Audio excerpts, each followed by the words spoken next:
as you know, the BRI has captured the imagination of the Chinese people, has galvanized the ambition of Chinese enterprises, and enthused, to a large extent, the neighboring countries along the Belt and Road. But some observers believe that the BRI initiative is simply China's attempt at creating a Chinese economy outside of China, and perhaps nations might become beholden. Now, it's understandable that countries, some countries may be somewhat unsettled by this, but it's also an opportunity for us to take advantage of the dynamo of our times. So there are many businessmen here in our audience here tonight. What would you say that Singapore businesses could potentially take advantage of this? And I also add in the same light, how can China do to maybe soothe the unease of nations? Well, first of all, I'd say we think it is a good thing. It's a good thing because China's influence is growing. China's links with other countries in the region, but actually in the whole world, are increasing. And the Belt and Road is a way in which China can grow its links in the world and also grow its influence in the world, but in a constructive sort of way. Mm-hmm. The influence is growing. It will have to be accommodated in the global system. The question is how and whether this will be a stable, smooth adjustment or a troubled and destabilizing one. And I think the Belt and Road Initiative is a way to do it in a stable, smooth way.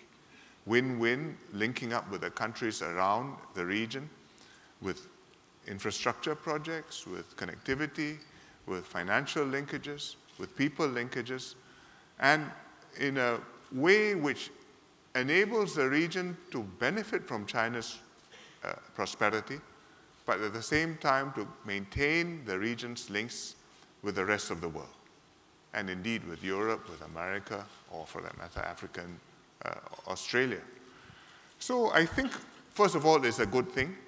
Secondly, how does Singapore benefit? Well, if you listen to DPM Teo Chee Hean's speech yesterday, he gave a comprehensive explanation, whether it's through infrastructure projects in the region, which we can help to do, or through financial financing of projects in the region, where Singapore is a natural place, or people-to-people linkages, where we can have